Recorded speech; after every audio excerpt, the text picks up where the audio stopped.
గత ప్రభుత్వం మా అందరినీ చాలా చాలా ఇబ్బంది పెట్టింది.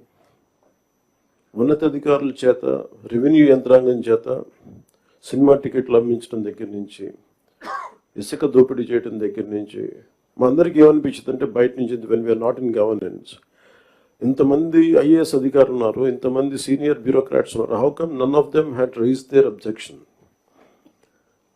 మాకు కామన్ మెన్కి ఎలా ఉంటుందంటే బయట నుంచి చూస్తే యూర్ ఆల్ ఎక్స్ట్రీమ్లీ లైక్ మీరు ముసోరి లాంటి చోట నుంచి వచ్చి ఐఏఎస్లు చదివి how come you didn't say no to that, how come you haven't objected for anything, any wrong doing. మాకు చాలా ఆశ్చర్యంగా ఉన్నది. ఎందుకు మీరు ఇంతమంది ఉండి ఇంత ఫిజికల్ ఇర్రెగ్యులారిటీ జరుగుతుంటే ఎందుకు మాట్లాడరేంటి, ఏం చేయరేంటి అనేది మా నిస్సహాయత, మా ఆవేదన. It was quite painful, it was quite మాకు రెస్ట్లెస్నెస్ వచ్చేది. And it is very easy to control